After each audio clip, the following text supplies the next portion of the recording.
Hello, and thank you for watching. I'm recording this video in February 2023, and throughout Black History Month and Women's History Month in March, I'm going to be posting content celebrating the Black women trailblazers who made history as world-famous wrestlers in the 1950s and 60s.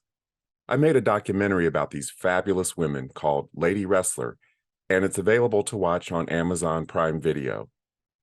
This YouTube video features a podcast interview I did during Black History Month 2018 with the Bexley Public Library in my hometown of Columbus, Ohio, where most of the lady wrestlers are from. I spoke at the Bexley Public Library during Black History Month 2018 about the women's legacy. And in this podcast interview that I recorded just before my appearance at the library with host Jeff Laser, I talk about how I came across the story of these amazing women, how I made the Lady Wrestler documentary, and how I got into writing and filmmaking. Without further ado, here's my interview for the Bexley Public Library's podcast.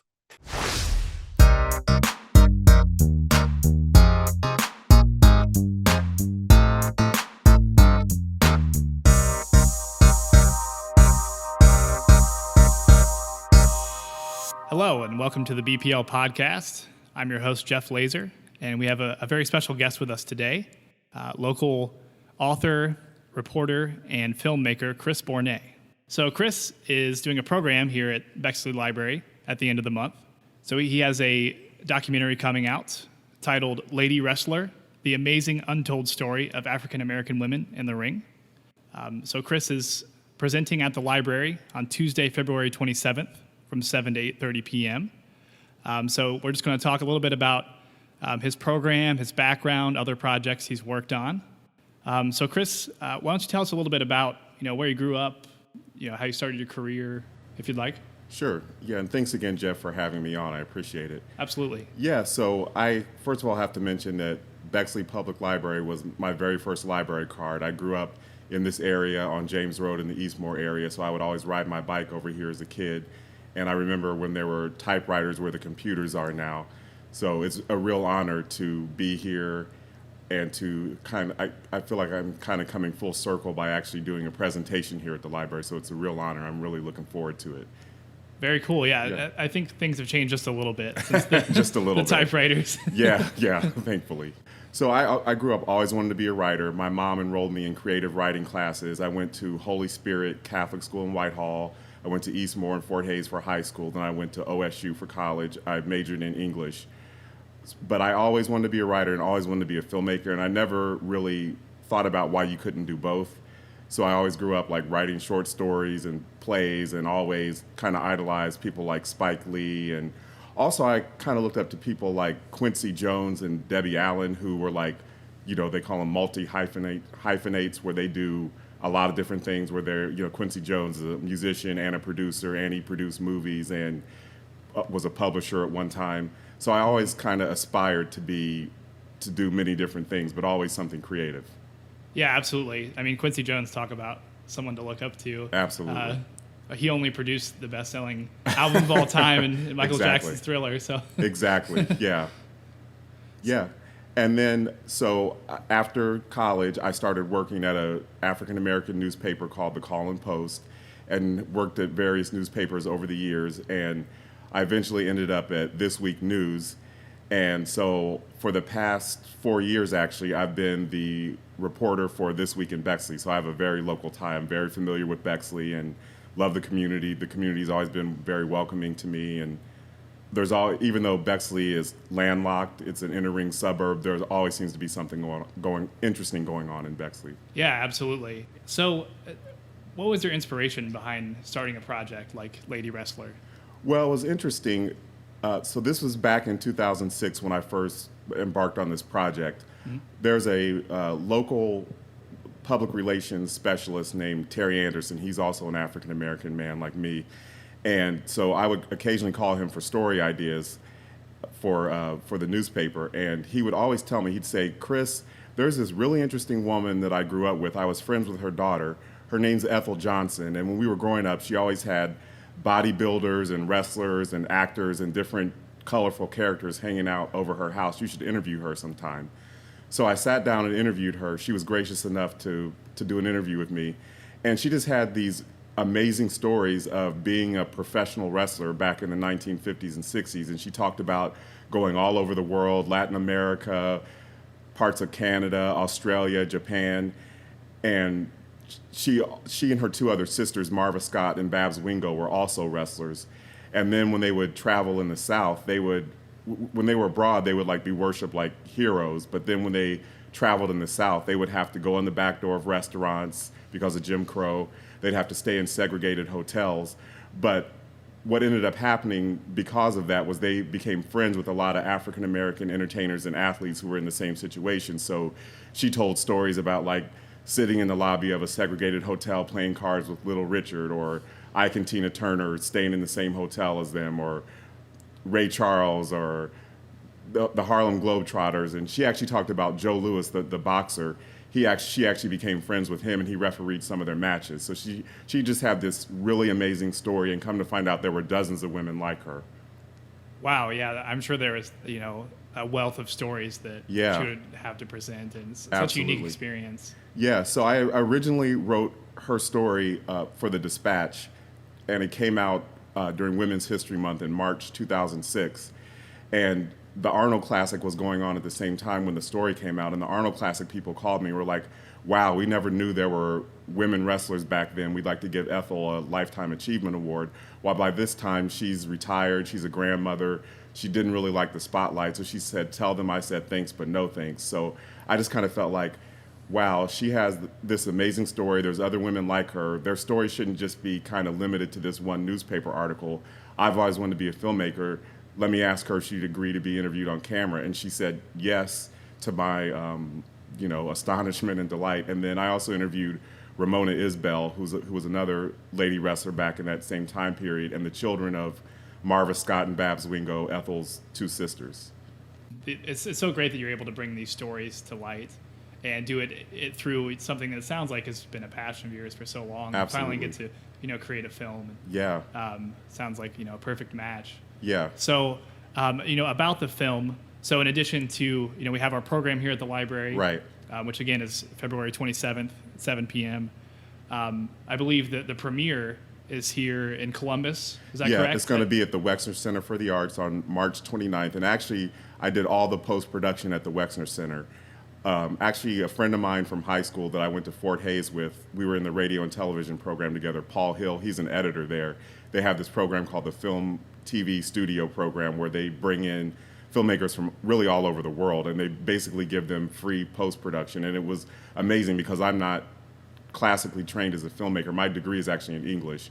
So they basically took my, what you might want to call amateur footage, and cleaned it up and made it look professional. Mixed the sound and made it sound a lot more professional. So they were really generous in doing that, and so the premiere is going to be there on March 29th. Very cool. Yeah. Very cool. I believe I read on your blog you recently attended the Cannes Film Festival. Yeah. Well, what happened was, with pretty much any movie, as an aspiring filmmaker, you enter your movie into all the big festivals. Mm-hmm. And I didn't actually get accepted into competition at Cannes, but they have this movie filmmaking networking conference that goes on at the same time as Cannes called Le Marché du Film, which is the film, means the film market. Mm-hmm. So anybody who is accepted into the Le Marché du Film also gets a pass to get into the Cannes Film Festival. It's kind of like a first come, first serve.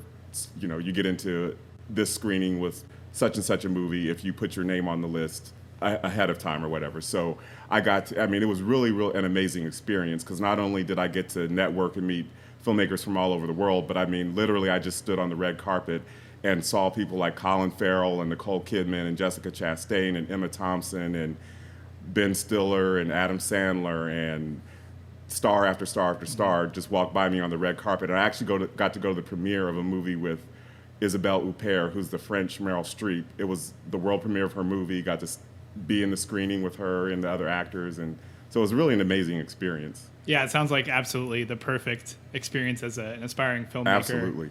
Yeah.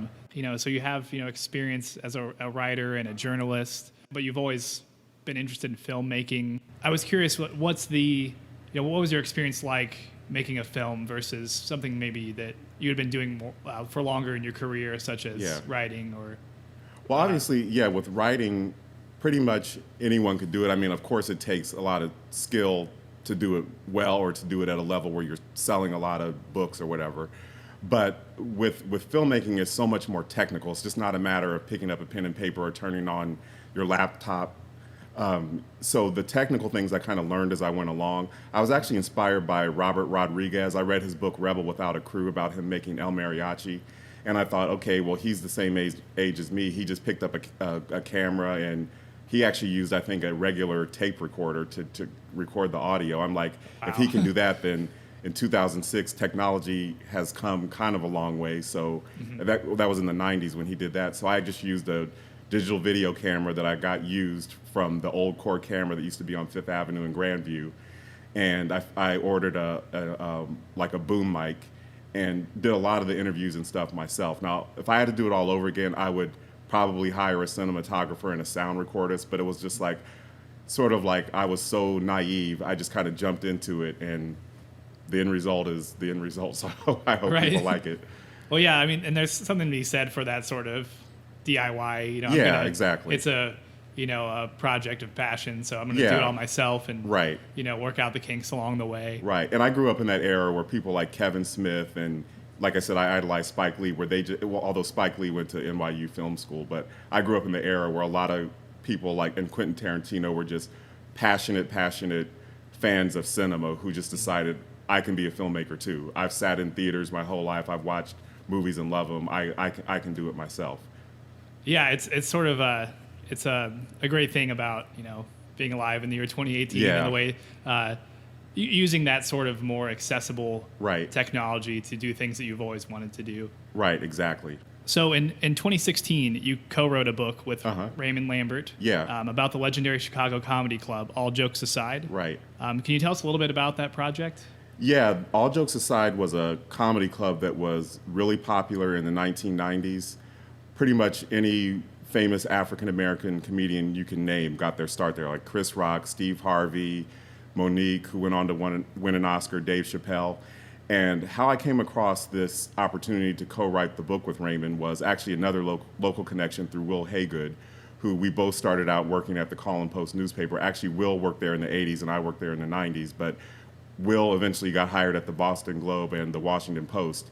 So when he would come home to Columbus, he would stop in at the Call and Post and say hi to everybody and say that I used to work here. So Will and I kind of struck up a friendship. So Will has written several well-received biographies. Raymond had read Will's biography of Sugar Ray Robinson, didn't know Will at all, just called Will up at the Washington Post and was like, hey, I love your writing. Would you be willing to collaborate with me on a book about my life and this comedy club that I founded? Will Haygood was like, you know what? They're making a movie out of one of the articles I wrote. It's called The Butler. It's with Forrest Whitaker and Oprah Winfrey. I don't really have time to work on your book right now because I'm working on the script for this movie, but a friend of mine back home in my hometown, Chris Bournet, might be interested. So Raymond called me, and we just kind of went from there. Very cool. Yeah, it's pretty amazing how this type of stuff, you have a connection here and a connection there, and it's sort of serendipitously, all of a sudden you're working on this project. Exactly, yeah. So... And there was actually a documentary made about All Jokes Aside called Funny Business, funny with a PH because everything in the 90s, because of hip-hop, had a PH in it. Naturally, yeah. Yeah, and that documentary did very well, played at Tribeca and a lot of really prestigious film festivals, and actually aired on Showtime during Black History Month, I think in 2013. Oh, okay. Wow. Yeah, very interesting. And you have a work of fiction, The Chloe Chronicles? Yeah, I wrote a novel called The Chloe Chronicles, and believe it or not, I actually started working on this book when I was in middle school, and it was inspired by, there was a children's author named Norma Klein who was really popular when I was growing up in the 70s and 80s, and the Whitehall Library was across the street from Holy Spirit, so I used to go over there every day after school, and there was this book that always stood out to me. It was about this biracial girl who was part French and part black, and she goes on this quest to kind of find her roots. And so Chloe is about a biracial woman who grows up in Paris, raised by a single African-American mother, and also goes on a quest to kind of find out about her identity. And so over the years, I just wrote various drafts, and I actually self-published it in 2012, and I'm releasing a new edition of it this summer. Okay, great. Yeah. Great. going the self-published route again? Or Yeah, I am. Yeah. Basically, I just decided that, like, the original book was like 600 some pages. So I basically like cut 150 pages out of it. And I'm like, okay, I'm going to try to get a wider audience. And maybe if it's a little shorter, I can get more people to read it. Yeah. Sure. Yeah. That's got to be hard for, to cut something back that you feel is completed. And not only that, you've had this idea, this sort of seed of an idea since, you said, middle school? Yeah, but you know what? Actually, as a writer and a filmmaker, you get used to having to cut stuff. I also did a play called The Springtime of Our Lives and I actually wrote that play in high school and just staged it in 2013. So you find out that something on the page ends up being longer than it plays out in your mind. So, I mean, there's all kinds of movies that, dozens of scenes end up on the cutting room floor. And Stephen King has that famous line of, "You have to kill your babies." In order to make something kind of in a form where people can digest it, you have to cut stuff. So if you're going to be a writer and a filmmaker, you just have to get used to cutting stuff, basically. Yeah, that is true. Absolutely. Yeah. Just part of the creative process. Absolutely. Even if you don't want it to be. Yeah, for sure. Yeah. Yeah. So what can people expect to learn at your upcoming library presentation? Yeah, so basically during my presentation at the library, I'll just kind of explain the lady wrestlers' history and how they were kind of brought to prominence by a man named Billy Wolfe. He's no relation to the Wolfe family that used to own the Dispatch and Channel 10 and all that. He was actually from Missouri, and he and his wife, Mildred Burke was the first women's wrestling champion. And I forget how they ended up in Columbus, but there was this huge wrestling enterprise that Billy Wolfe founded, and it was based in downtown Columbus. It's this sort of like lost piece of Columbus history. There was another documentary that came out in the aughts called Lipstick and Dynamite, and they briefly mentioned Billy Wolfe, and they briefly mentioned the African American women that I interviewed.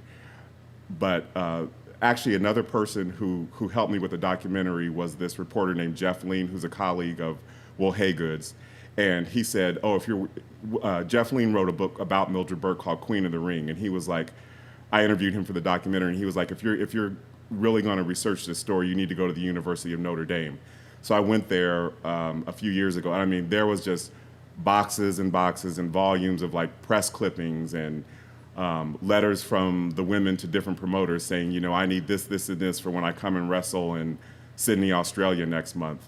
So I'll just kind of give an overview of the women's history and why they kind of faded into obscurity. I mean, I'm African American. I grew up in Columbus. I never knew this story until my friend Terry just happened to mention it to me. So I'll go over their history and talk about why women's wrestling kind of started to fade away in the 60s before it kind of made a resurgence in the 80s with, it's called WWE now. I forget what I think it was called WWF originally, but. Oh, right. Yeah. Yes. And a lot of people have mentioned Glow. Like whenever I tell people about the documentary, they're like, oh, so what do you think about Glow? I honestly did not know Glow existed until the Netflix series came out. I was not even aware of the 80s TV show. So I actually saw like the pilot episode of Glow on Netflix, and I thought it was great. And people were like, "Oh, you must have your like finger on the pulse of culture to know that women's wrestling was going to become popular." And it's just purely by happenstance that Glow came on the air when I started getting ready to release the documentary. That's so funny. That was probably about to be my next question. Was it related to Glow, and if that was just a coincidence, or if Yeah, it was a total coincidence. And I mean, I'm almost embarrassed to say how long it took me to finish the documentary, because I actually started working on it in 2006, finished like a cut of it in 2013, and then trying to do the whole festival circuit, it got rejected by Sundance. I was like, okay, maybe if I do some more tinkering with it, I can resubmit it to Sundance. And then I just realized you just need to go ahead and put it out there in the world. These women's stories need to be out there. So yeah, I feel like I'm glad it's finally able to get out there, and people are finally able to find out about these extraordinary women. Yeah, and maybe since there seems to be a renewed interest in women's wrestling, maybe this is actually the perfect time. And Yeah, and the thing about women's wrestling that I think a lot of people don't realize is wrestling in general is looked at as fake and choreographed, and people are just playing characters. And these women were the women that I interviewed back in the 50s and 60s, they were genuine athletes. They knew how to do all the wrestling holds. they could take down any man. I mean, it wasn't like, oh, I'm an actress playing a role like how it is in Glow. I mean, these women were really, really hardcore athletes, and they were. And another thing about women's wrestling that I think is not known at all is that the fans of women wrestling are the most feminist fans that you would ever come across. The men who are fans of women's wrestling would never label themselves feminists. But I actually went to an event called WrestleCon in Orlando last spring, and I interviewed some of the fans, and I was like, some of the male fans, and I was like, what do you like about women's wrestling? And they're like, oh, they're amazing. They can hold their own with any man. I don't know any man who's a football fan that would say, oh, yeah, I want to see women in helmets taking on, whatever famous football player. So I think that's like a misconception about wrestling fans, is that they're not as progressive as other fans of other sports. Right. That's a really interesting angle I would have never thought about. So again, Chris Bournet's program is Tuesday, February 27th, 8:30 p.m. here at the Bexley Public Library Auditorium. So he is discussing his new documentary, Lady Wrestler: The Amazing Untold Story of African American Women in the Ring.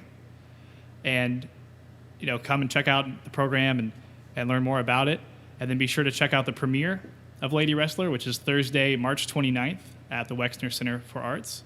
And I just want to thank Chris Bournet for being on the podcast again. We really appreciate it. Thank you, Jeff.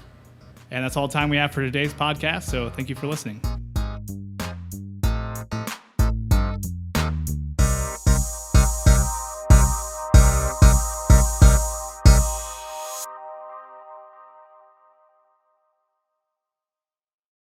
If you like this video, please leave a comment, share it, and subscribe to my channel.